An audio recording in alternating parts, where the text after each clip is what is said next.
Hi guys, good morning. Welcome back to my channel. Learn Money 101. This is Magesh.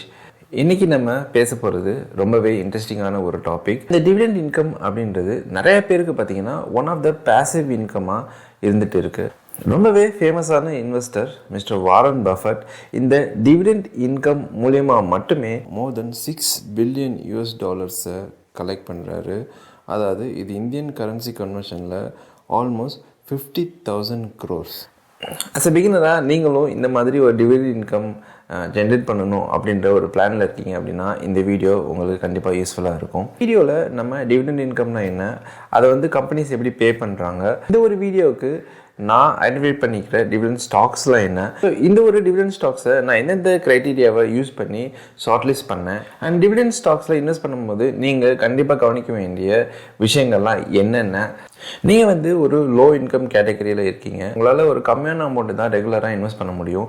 இருந்தாலும் நீங்கள் இந்த dividend income ஸ்டாக்ஸில் எப்படி invest பண்ணலாம், அந்த கம்மியான அமௌண்ட்டில் ஒரு ரெகுலர் டிவிடெண்ட் இன்கம்மை ஜென்ரேட் பண்ணலாம் அப்படின்றதையும் இந்த வீடியோவில் பேச போகிறோம். நம்ம இந்த ஒரு பர்டிகுலர் வீடியோவில் சூஸ் பண்ணியிருக்கிற எல்லா ஸ்டாக்ஸுமே பார்த்திங்கன்னா நம்ம ட்ரெடிஷ்னல் இன்வெஸ்ட்மெண்ட்டான எஃப்டி அண்ட் ஆர்டிஐயோட அதிகமான ஒரு இன்ட்ரெஸ்ட்டை ஜென்ரேட் பண்ணுற மாதிரி தான் நான் இந்த ஸ்டாக்ஸை சூஸ் பண்ணியிருக்கேன். ஸோ இது பற்றின ஒரு கம்ப்ளீட் வீடியோவை நம்ம டீட்டெயிலில் பார்க்கலாம். அண்ட் வித்தவுட் வேஸ்டிங் டைம் கேட்டு இந்த வீடியோ. ஓகே, இப்போ இந்த டிவிடெண்ட்னா என்ன அப்படின்றத பார்த்துடலாம். ஸோ டிவிடெண்ட்னா என்ன அப்படின்னு பார்த்தீங்கன்னா, இப்போ ஒரு கம்பெனி ரன் ஆகிட்டுருக்கு, அவங்க ஒரு ப்ராஃபிட்டை எவ்ரி இயர் ரெகுலராக ஜென்ரேட் பண்ணிகிட்டே இருக்காங்க. ஸோ இந்த கம்பெனிஸில் என்ன பண்ணுவாங்கன்னா, அந்த ப்ராஃபிட்டில் ஒரு போர்ஷனை அந்த பர்டிகுலர் கம்பெனியில் இன்வெஸ்ட் பண்ணியிருக்கிற இன்வெஸ்டருக்கு டிவிடெண்ட் இன்கமாக ரிட்டர்ன் கொடுத்துருவாங்க. அதாவது அவங்க மேக் பண்ணுற ஒரு ப்ராஃபிட்டில் ஒரு போர்ஷனை திருப்பி இன்வெஸ்டருக்கு ரிட்டர்ன் பண்ணுறாங்க. ஸோ இதுதான் டிவிடெண்ட். அண்ட் பேலன்ஸ் ப்ராஃபிட்டை அவங்க அதே பிஸ்னஸில் திருப்பி ரீஇன்வெஸ்ட் பண்ணுவாங்க, அந்த ஒரு பிஸ்னஸை எக்ஸ்பேண்ட் பண்ணுவாங்க. அண்ட் அஸ் அ பிஸ்னஸ் இது நல்லாவும் க்ரோ ஆகும். ஸோ இந்த டிவிடெண்ட் பார்த்தீங்கன்னா ஒரு சில கம்பெனிஸ் குவார்ட்டர்லி பே பண்ணுவாங்க, ஒரு சில கம்பெனிஸ் ஆனுவலி பே பண்ணுவாங்க. ஸோ இந்த குவார்ட்டர்லி டிவிடெண்ட்ஸ்லாம் இன்டரிம் டிவிடெண்ட்ஸ் அப்படின்னு சொல்லுவாங்க. அதாவது ஃபினான்ஷியல் இயர் எண்டில் ஆடிட்டிங் பண்ணுறதுக்கு முன்னாடியே இன்டரிமாக இன்வெஸ்டர்ஸுக்கு டிவிடெண்ட் பே பண்ணுறது தான் இந்த இன்டரிம் டிவிடெண்ட். ஸோ இந்த ஆனுவலாக டிவிடெண்ட் பே பண்ணுறாங்க இல்லையா, ஃபினான்ஷியல் இயர் எண்டுக்கு அப்புறம், ஸோ அதுதான் ஃபைனல் டிவிடெண்ட். அதாவது ஒரு ஆடிட்டிங் முடிச்சுட்டு இவ்வளோ ப்ராஃபிட் வந்திருக்கு, இதில் இந்த ஒரு பர்டிகுலர் போர்ஷன் ஆஃப் அமௌண்ட்டை நம்ம இன்வெஸ்டருக்கு டிவிடெண்டாக கொடுக்கலாம் அப்படின்றத ஃபிக்ஸ் பண்ணுறாங்க இல்லையா. ஸோ அதுதான் ஃபைனல் டிவிடெண்ட். ஸோ இதுதான் இன்டரிம் டிவிடெண்ட்டுக்கும் ஃபைனல் டிவிடெண்ட்டுக்கும் உள்ள டிஃப்ரென்ஸ். ஒரு சில கம்பெனிஸ் பார்த்தீங்கன்னா ஃபைனல் டிவிடெண்ட் மட்டும்தான் பே பண்ணுவாங்க, அண்ட் ஒரு சில கம்பெனிஸ்லாம் இன்டரிம் டிவிடெண்ட்டும் பே பண்ணுவாங்க, ஃபைனல் டிவிடெண்ட்ஸும் பே பண்ணுவாங்க. அவங்க கம்பெனியில் இருக்க அந்த போர்டு தான் டிசைட் பண்ணும் எப்போ எவ்வளோ பே பண்ணணும், அதை இன்டரிமாக பே பண்ணுறோமா இல்லை ஃபைனல் டிவிடெண்டாக பே பண்ணுறோமா அப்படின்றத அந்த கம்பெனியில் இருக்க போர்ட் ஆஃப் டைரக்டர்ஸ் தான் அவங்களோட போர்ட் மீட்டிங் போது டிஸ்கஸ் பண்ணி இதை டிசைட் பண்ணுவாங்க. ஓகே, இப்போ நம்மளுக்கு டிவிடெண்ட்னா என்னன்னு தெரிஞ்சிச்சு, என்ன மாதிரியான டைப்ஸ் இந்த டிவிடெண்டில் இருக்குது அப்படின்றதும் தெரிஞ்சிச்சு. ஸோ இந்த டிவிடெண்ட் பேயிங் ஸ்டாக்ஸில் இன்வெஸ்ட் பண்ணுறதுக்கு முன்னாடி ரொம்பவே முக்கியமான விஷயம் அந்த ஸ்டாக்கோட ஸ்டெபிலிட்டி. ஸோ இன்வெஸ்ட் பண்ணுற எல்லாருக்கும் மிஸ்டர் வாரன் பஃபட்டோட வெரி ஃபர்ஸ்ட் ரூல் என்ன அப்படின்னு பார்த்தீங்கன்னா, don't lose your capital. And second rule என்னென்னு பார்த்தீங்கன்னா, don't forget rule number 1. So நம்ம எந்த ஒரு இன்வெஸ்ட்மெண்ட்டை ஸ்டார்ட் பண்ணும்போதும் நம்மளோட கேபிட்டல் ப்ரொடெக்டடாக இருக்கணும், லாஸ் ஆகாமல் நம்ம பார்த்துக்க வேண்டியது ரொம்பவே முக்கியம். ஸோ அதனால் இந்த ஒரு வீடியோவுக்கு நான் எடுத்திருக்கிற அந்த ஸ்டாக்ஸ் எல்லாமே பார்த்திங்கன்னா ஓரளவுக்கு ஸ்டேபிளான கம்பெனிஸ், ஸ்டேபிளான பிஸ்னஸை ரன் பண்ணிக்கிட்டு இருக்காங்க. நம்மளோட ஸ்டாக் மார்க்கெட்டில் பார்த்திங்கன்னா நிறையவே டிவிடெண்ட் பேயிங் ஸ்டாக்ஸ் இருக்குது. இருக்கையிலே ரொம்ப கஷ்டமான விஷயம் என்ன அப்படின்னு பார்த்தீங்கன்னா, இதில் எந்த ஸ்டாக்கை நான் சூஸ் பண்ணி இன்வெஸ்ட் பண்ணுறது, இதில் எந்த ஒரு இன்வெஸ்ட்மெண்ட்டில் என்னோடய கேபிட்டல் ப்ரொடெக்டடாக இருக்கும் அப்படின்றது தான். ஸோ நான் இந்த ஒரு பர்டிகுலர் வீடியோவுக்கு ஒரு 5 பேசிக் க்ரைட்டீரியாவை வச்சு தான் இந்த ஒரு ஸ்டாக்ஸை சூஸ் பண்ணியிருக்கேன். ஃபஸ்ட்டு க்ரைட்டீரியா என்ன அப்படின்னு பார்த்தீங்கன்னா, டெப்ட் டு ஈக்விட்டி ரேஷியோ. ஸோ இந்த டெப்ட் to equity ratio less than 1 இருக்கணும். அதுதான் ஃபஸ்ட்டு க்ரைட்டீரியா. இது ஏன் ரொம்ப முக்கியம் அப்படின்னு பார்த்தீங்கன்னா, ஒரு கம்பெனியில் டெப்ட் அதிகமாக இருக்கும்போது அவங்க ஜென்ரேட் பண்ண ப்ராஃபிட்டில் முக்கால்வாசி அவங்க அந்த டெப்டை ரீபே பண்ணுறதுக்காக மட்டுமே செலவு பண்ணுவாங்க. அப்போது நம்மளுக்கு லாங் டேர்மில் ஒரு க்ரோத் இருக்காது. ஒரு ஸ்டாக்ஸில் ஒரு க்ரோத்தை நம்ம அதிகமாக எதிர்பார்க்க முடியாது. அண்ட் செகண்ட் க்ரைட்டீரியா என்ன அப்படின்னு பார்த்தீங்கன்னா, ப்ரொமோட்டர் ஹோல்டிங். ஸோ நான் இப்போ இந்த வீடியோக்கு சூஸ் பண்ணியிருக்கிற எல்லா ஸ்டாக்ஸ்லேயுமே ப்ரொமோட்டர் ஹோல்டிங் above 50% இருக்கணும் அப்படின்றது தான் second criteria. And third criteria என்ன அப்படின்னு பார்த்தீங்கன்னா ROE அண்ட் ROCE. அண்ட் இந்த ROE அப்படின்னா என்னென்னு பார்த்தீங்கன்னா ரிட்டர்ன் ஆன் ஈக்விட்டி, ROCEன்றது return on capital employed. So இந்த 2 ஃபேக்டர் தான் நம்ம இந்த கம்பெனி வந்து ரெகுலராக ரிட்டர்னை ஜென்ரேட் பண்ணுதா அப்படின்றத மெஷர் பண்ணுறதுக்கு ரொம்பவே யூஸ்ஃபுல்லாக இருக்கும். ஸோ நம்ம ஒரு பிஸ்னஸில் இன்வெஸ்ட் பண்ணுறோம், அதில் அந்தளவுக்கு ரிட்டர்ன் வரல அப்படின்னா அஸ் அ இன்வெஸ்டராக நம்ம நிறையா டிவிடெண்ட்டை எதிர்பார்க்க முடியாது. மேபி ஒரு once in a blue Moon வந்து ஒரு ஹை டிவிடெண்ட் பே பண்ணுவாங்க. பட் ரெகுலராக நம்ம வந்து ஒரு நல்ல ஒரு டிவிடெண்ட்டை எடுக்கணும் அப்படின்னா அந்த கம்பெனியில் இந்த ரிட்டர்ன் ஆன் ஈக்விட்டி அப்படின்றது ஸ்டேபிளாக இருக்கணும், ஹெல்த்தியாக இருக்கணும். ஸோ இந்த வீடியோக்கு நான் சூஸ் பண்ணியிருக்க எல்லா ஸ்டாக்ஸ்லையுமே பார்த்தீங்கன்னா மினிமம் எலிஜிபிலிட்டி க்ரைட்டீரியா என்னென்னு பார்த்தீங்கன்னா ரிட்டர்ன் ஆன் ஈக்விட்டி வந்து மோர் தென் 15 இருக்கணும் அப்படின்றது தான். அண்ட் ஃபோர்த் க்ரைட்டீரியா வந்து வேல்யூவேஷன் க்ரைட்டீரியா. உங்கள் எல்லாருக்குமே தெரிஞ்ச PE ரேஷியோ. ஸோ இந்த ஸ்டாக்ஸோட கரண்ட் மார்க்கெட் ப்ரைஸ் எவ்வளோ இருக்குது, அதோட PE ரேஷியோ என்ன, இது வந்து ஒரு சீப்பான வேல்யூவேஷனில் இருக்கா இல்லை வந்து ஒரு ஹை வேல்யூவேஷனில் இருக்கா.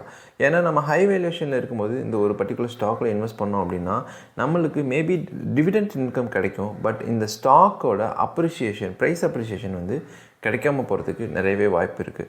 ஸோ அதனால் இந்த PE ரேஷியோ வந்து ரொம்ப முக்கியம். அந்த ஸ்டாக் வந்து எந்த வேல்யூவேஷனில் ட்ரேட் ஆகிட்டு இருக்குது அப்படின்றத நம்ம பார்க்கணும். ஸோ இது வந்து பிளைனாக ஒரு PE ரேஷியோவை மட்டும் எடுத்து நம்ம மெஷர் பண்ண முடியாது. இது வந்து செக்டார் PEயோட நம்ம கம்பேர் பண்ணணும். ஸோ இந்த ஒரு பர்டிகுலர் வீடியோவுக்கு நான் சூஸ் பண்ணியிருக்கிற எல்லா ஸ்டாக்ஸுமே அதோட செக்டார் PEயோட கம்மியான ஒரு வேல்யூவேஷனில் ட்ரேட் ஆகிட்டு இருக்க ஒரு ஸ்டாக்ஸ் தான். அண்ட் லாஸ்ட் கிரைட்டீரியா என்ன அப்படின்னு பார்த்தீங்கன்னா இன்வெஸ்ட்மெண்ட் அமௌண்ட். ஈவன் ஒரு லோ இன்கம் கேட்டகரியில் இருக்கிறவங்க கூட இன்வெஸ்ட் பண்ணுற மாதிரியான ஒரு ஸ்டாக்ஸ், அதாவது ஒரு லோ ப்ரைஸில் இருக்கிற ஒரு ஸ்டாக்ஸ், அதே சமயத்தில் ஒரு ரீசனபிளான FDI விட அதிகமான இன்ட்ரெஸ்ட் பே பண்ணுற ஸ்டாக்ஸ், அதுதான் அந்த லாஸ்ட் கிரைட்டீரியா. ஸோ நம்ம டோட்டல் இன்வெஸ்ட்மெண்ட் அமௌண்ட் வந்து ஒரு 1000லேருந்து 1500, அதாவது இந்த எல்லா ஸ்டாக்ஸையும் கம்பைன் பண்ணி நம்ம மந்த்லி ஒரு 1500 ருபீஸில் இந்த ஒரு பேஸ்கெட்டை நம்ம வாங்குகிற மாதிரியான ஒரு ஸ்டாக்ஸை தான் நான் சூஸ் பண்ணியிருக்கேன். பிகினராக நீங்கள் வந்து இது ஒரு பேஸ்கெட்டாக க்ரியேட் பண்ணி SIP மோடில் ரெகுலராக கூட பை பண்ணலாம் அண்ட் ஸ்லோவாக கூட அக்குமுலேட் பண்ண ஸ்டார்ட் பண்ணலாம். உங்களோட மைண்ட் வாய்ஸ் எனக்கு ரொம்ப நல்லாவே கேட்குது. ஸோ நம்ம ரொம்ப வளவலன்னு பேசாமல் நம்ம ஸ்டாக்ஸோட லிஸ்ட்டுக்குள்ளே போயிடலாம். இதில் நான் சூஸ் பண்ணியிருக்கிற ஃபஸ்ட்டு ஸ்டாக் என்ன அப்படின்னு பார்த்தீங்கன்னா கோல் இந்தியா லிமிடெட். கோல் இந்தியா லிமிடெடோட கரண்ட் PE எவ்வளோன்னு பார்த்தீங்கன்னா அரௌண்ட் 5ல் தான் ட்ரேட் ஆகிட்டு இருக்குது. இது செக்டார் வைஸ் PEயோட கம்பேர் பண்ணும்போது ரொம்பவே கம்மி. ஏன்னா செக்டார் வைஸ் PE பார்த்தீங்கன்னா ஆல்மோஸ்ட் 15ல் இருக்குது. அண்ட் இதோட டிவிடெண்ட் ஈல்டு எவ்வளோ அப்படின்னு பார்த்தீங்கன்னா ஆல்மோஸ்ட் 14% டிவிடெண்ட் ஈல்டை இது இன்வெஸ்டருக்கு ரீசெண்டாக ஜென்ரேட் பண்ணி கொடுத்துருக்கு. அண்ட் இந்த கம்பெனியோட டெப்ட்டு வந்து பார்த்திங்கன்னா லெஸ் தென் 0.1% தான் இருக்குது. இந்த கம்பெனியோட ரெவன்யூ, அதாவது ROE எப்படி இருக்குது அப்படின்னு பார்த்தீங்கன்னா ஆல்மோஸ்ட் 49ல் இருக்குது. ஸோ அதனால தான் நான் கோல் இந்தியா லிமிட்டெடை இந்த டிவிடெண்ட் இன்கம் ஸ்டாக்ஸ் கேட்டகரிக்கு சூஸ் பண்ணியிருக்கேன். நான் சூஸ் பண்ணியிருக்கிற செகண்ட் ஸ்டாக் என்ன அப்படின்னு பார்த்தீங்கன்னா ONGC. ஸோ இதோட டிவிடெண்ட் ஈல்டு எவ்வளோ அப்படின்னு பார்த்தீங்கன்னா ஆல்மோஸ்ட் 6.5% டிவிடெண்ட் ஈல்டை இது லாஸ்ட் இயரில் இன்வெஸ்டருக்கு ஜென்ரேட் பண்ணி கொடுத்துருக்கு. அண்ட் இதோட வேல்யூவேஷனும் ரொம்பவே அட்ராக்டிவாக இருக்குது. 4 PE ரேஷியோவில் தான் ட்ரேட் ஆகிட்டு இருக்குது. இது வந்து இது செக்டர் வைஸ் PEயோட கம்பேர் பண்ணும்போது ரொம்பவே கம்மி. ஏன்னா செக்டர் வைஸ் PE வந்து பார்த்திங்கன்னா ஆல்மோஸ்ட் 12ல் இருக்குது. அண்ட் இந்த கம்பெனியோட கடன், அதாவது டெப்ட் ஈக்விட்டி ரேஷியோ எவ்வளோ இருக்குது அப்படின்னு பார்த்தீங்கன்னா ஜஸ்ட்டு 0.4 தான் இருக்குது. அண்ட் இந்த கம்பெனியோட ரெவன்யூ, ரிட்டர்ன் ஆன் ஈக்விட்டி அப்படின்றது ஆல்மோஸ்ட் 17ல் இருக்குது. இதில் தேர்ட் ஸ்டாக் என்ன அப்படின்னு பார்த்தீங்கன்னா NMDC. ஸோ இந்த NMDC வந்து லாஸ்ட் இயர் ஆல்மோஸ்ட் 13% டிவிடெண்ட் ஈல்டை இன்வெஸ்டருக்கு கொடுத்துருக்கு. அதே மாதிரி வேல்யூவேஷன் வைஸ் பார்த்தாலும் NMDC வந்து 3 PEயில் ட்ரேட் ஆகிட்டு இருக்குது against sector PE of 15. And இந்த NMDCயோட டெப்ட் ஈக்விட்டி பார்த்தீங்கன்னா ஜஸ்ட்டு 0.1 தான். கடன் ரொம்பவே கம்மியாக தான் இருக்குது. அதே மாதிரி இந்த கம்பெனியோட ரெவன்யூ, அதாவது ரிட்டர்ன் ஆன் ஈக்விட்டி எவ்வளோ அப்படின்னு பார்த்தீங்கன்னா அபவ் 26 வந்து இந்த கம்பெனி வந்து ரிட்டர்னை ஜென்ரேட் பண்ணி கொடுத்துருக்கு. 4th பிளேஸில் இருக்க ஸ்டாக் என்ன அப்படின்னு பார்த்தீங்கன்னா கெயில். ஸோ கெயில் வந்து பார்த்திங்கன்னா ரெகுலராக கன்சிஸ்டண்ட்டாக ப்ராஃபிட் ஜென்ரேட் பண்ணக்கூடிய ஒரு கம்பெனி. அண்ட் கேஸ் ப்ரைஸஸ் எல்லாம் இப்போ பார்த்திங்கன்னா ரொம்பவே அதிகமாக இருக்குது. அண்ட் கோயிங் ஃபார்வர்டும் இது வந்து கண்டினியூவாக தான் போகுது.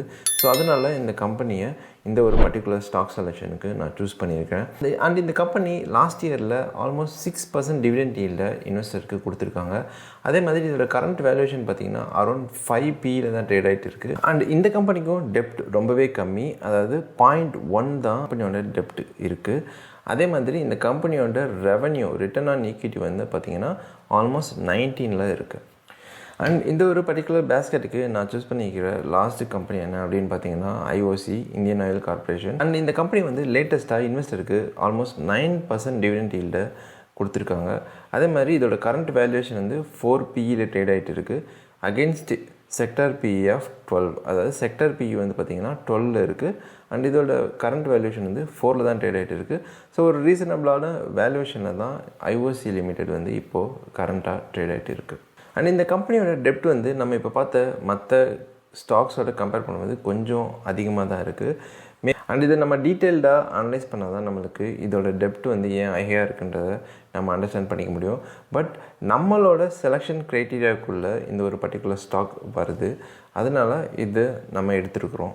அண்ட் இந்த ஸ்டாக்கோட ரிட்டர்ன் ஆன் ஈக்விட்டி எவ்வளோ அப்படின்னு பார்த்தீங்கன்னா 18. இந்த 5 ஸ்டாக்ஸ்லேயுமே வந்து பார்த்திங்கன்னா ப்ரொமோட்டர் ஹோல்டிங் மோர் தென் 50% இருக்குது. ஓகே, இன்றைக்கி நான் லிஸ்ட் பண்ணியிருக்கிற 5 ஸ்டாக்ஸும் பார்த்திங்கன்னா ஆல்மோஸ்ட் லெஸ் தென் 200 ருபீஸில் தான் ட்ரேட் ஆகிட்டு இருக்குது. அண்ட் இதில் வந்து கோல் இந்தியா மட்டும் ஜஸ்ட் அபவுட் 200 ருபீஸில் ட்ரேட் ஆகிட்டு இருக்குது.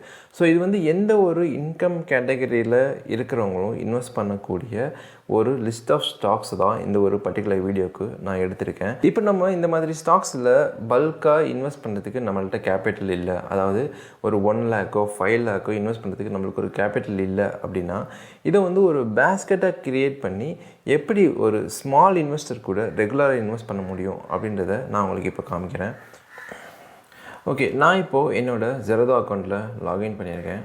அதில் ஆர்டர் அப்படின்ற அந்த ஒரு டேபுக்கு கீழே பார்த்தீங்கன்னா பேஸ்கெட்டை நான் க்ரியேட் பண்ணுறேன். இன்றைக்கி டிவிடெண்ட் ஸ்டாக்ஸ் பற்றி டிஸ்கஸ் பண்ணுறதுனால இது வந்து டிவிடெண்ட் ஸ்டாக்ஸ் அப்படின்ற நேமில் ஏன் நான் க்ரியேட் பண்ணிக்கிறேன். இப்போ வந்து இந்த ஒரு பர்டிகுலர் பேஸ்கெட்டுக்கு நான் அந்த இப்போ டிஸ்கஸ் பண்ண ஸ்டாக்ஸை 1 by 1 ஆட் பண்ணுறேன். ஃபார் எக்ஸாம்பிள் நம்ம ஃபஸ்ட்டு டிஸ்கஸ் பண்ண ஸ்டாக் என்னென்னு பார்த்தீங்கன்னா கோல் இந்தியா லிமிடெட். ஸோ அதை வந்து நான் ஆட் பண்ணிக்கிறேன். நெக்ஸ்ட்டு டிஸ்கஸ் பண்ண ஸ்டாக் என்னென்னு பார்த்தீங்கன்னா ஓஎன்ஜிசி, அண்ட் ஓஎன்ஜிசியும் நான் ஆட் பண்ணிக்கிறேன். அதுக்கப்புறம் என்எம்டிசி,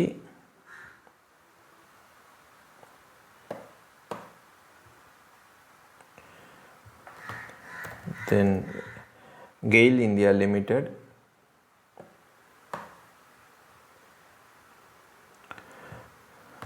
அதுக்கப்புறம் பார்த்தீங்கன்னா ஐஓசி.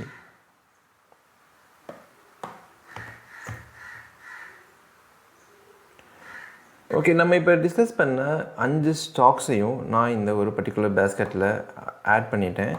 இது வந்து எனக்கு ஏற்ற மாதிரி வெயிட்டேஜ் கொடுத்து நான் ஆட் பண்ணியிருக்கேன். ஸோ இந்த பர்டிகுலர் பேஸ்கெட்டோட டோட்டல் வேல்யூ பார்த்தீங்கன்னா ஜஸ்ட் 1000 ருபீஸ் மட்டும்தான்.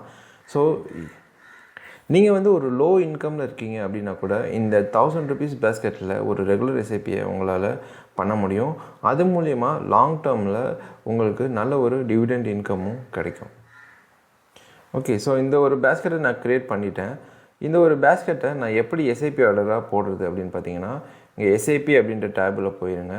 இதில் திருப்பியும் அகைன் நியூ எஸ்ஐபி அப்படின்னு நான் ஒரு க்ரியேட் பண்ணி அதில் வந்து டிவிடெண்ட் எஸ்ஐபி அப்படின்ற நேமில் நான் ஒரு எஸ்ஐபி ஆர்டரை க்ரியேட் பண்ணுறேன். ஸோ இந்த டிவிடெண்ட் எஸ்ஐபிக்கு நான் எந்த ஒரு பேஸ்கெட்டை சூஸ் பண்ணணும் அப்படின்றத நான் சூஸ் பண்ணணும். ஸோ நான் டிவிடெண்ட் ஸ்டாக்கை சூஸ் பண்ணிக்கிறேன். அண்ட் கீழே பார்த்தீங்கன்னா நான் இதை வந்து மந்த்லி ஒன்ஸ் வாங்குறேன்னா இல்லை மந்த்லி 2 தடவை வாங்குறேன்னா அப்படின்றத நம்ம சூஸ் பண்ணலாம். அண்ட் இதில் வந்து நான் 1 டைம் தான் மந்த்லி இன்வெஸ்ட் பண்ண போகிறேன். எவ்ரி மந்த் 5ஆம் தேதி 10 மணிக்கு இந்த பேஸ்கெட்டை எக்ஸிக்யூட் பண்ணு அப்படின்ற மாதிரி இந்த ஒரு செட்டப்பை நான் வைக்கிறேன். ஸோ இப்போ பார்த்தீங்கன்னா நான் ஒரு எஸ்ஐபியை க்ரியேட் பண்ணியிருக்கேன். அதாவது டிவிடெண்ட் எஸ்ஐபி அப்படின்ற நேமில் ஒரு எஸ்ஐபியை நான் க்ரியேட் பண்ணிட்டேன். ஓகே, இப்போ நம்ம வந்து டிவிடெண்ட் ஸ்டாக்ஸ் அப்படின்னு சொல்லி ஒரு பேஸ்கெட்டை க்ரியேட் பண்ணியிருக்கோம். அந்த பேஸ்கெட்டோட டிவிடெண்ட் ஈல்டு எவ்வளோ, அது வந்து ரீசனபிளான ரிட்டர்னை நம்மளுக்கு ஜென்ரேட் பண்ணியிருக்கா அப்படின்றத எப்படி அனலைஸ் பண்ணலாம் அப்படின்றத பார்க்கலாம். ஸோ இதுக்கு இந்த ஒரு பேஸ்கெட்டை நான் ஓப்பன் பண்ணிக்கிறேன். அண்ட் அதில் பார்த்தீங்கன்னா ரைட் ஹேண்ட் சைடில் கார்னரில் அனலைஸ் அப்படின்னு சொல்லி ஒரு டேப் இருக்கும். அதை நான் கிளிக் பண்ணுறேன். ஸோ இந்த அனலைஸ் டேப்பில் ஜெரோதா ஆட்டோமேட்டிக்காக நம்மளுக்கு அனலைஸ் பண்ணி சொல்லிடுச்சு.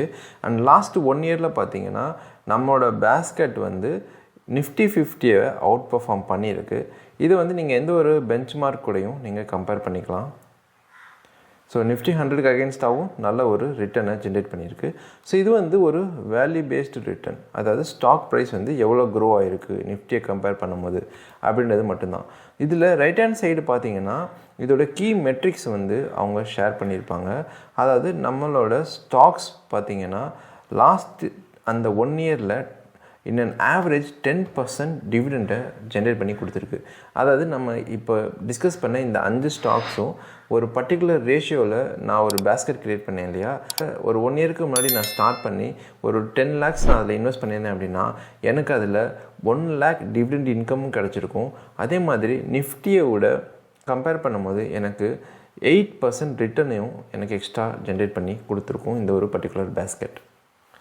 ஓகே, இப்போ நம்ம டிஸ்கஸ் பண்ண இந்த ஸ்டாக்ஸ், அந்த செலெக்ஷன் கேரியரை எல்லாமே பார்த்தீங்கன்னா என்னோட ஒரு பர்டிகுலர் ஸ்ட்ராட்டஜி மட்டும்தான். உங்களுக்கும் இந்த ஒரு பர்டிகுலர் ஸ்ட்ராட்டஜி பிடிச்சிருந்தது அப்படின்னா நீங்களும் தாராளமாக இதை ஃபாலோ பண்ணலாம். அதில் எந்த ஒரு தப்பும் கிடையாது. And as a disclaimer, I am not a financial advisor. So நீங்கள் உங்களோட ஃபினான்ஷியல் அட்வைஸரை டிஸ்கஸ் பண்ணிவிட்டு அதுக்கப்புறம் இந்த ஸ்டாக்ஸ்லாம் நீங்கள் இன்வெஸ்ட் பண்ண ஸ்டார்ட் பண்ணலாம். இல்லை இந்த ஒரு எஸ்ஐபி மெத்தடில் கூட நீங்கள் இன்வெஸ்ட் பண்ண ஸ்டார்ட் பண்ணலாம். ஓகே கைஸ், இன்றைக்கி வீடியோ அவ்வளோதான். இந்த வீடியோ உங்களுக்கு ரொம்பவே பிடிச்சிருக்குன்னு நான் நினைக்கிறேன். ரொம்பவே யூஸ்ஃபுல்லான இன்ஃபர்மேஷன் நிறையவே இந்த வீடியோவில் இருந்திருக்கும்னு நான் நம்புகிறேன்.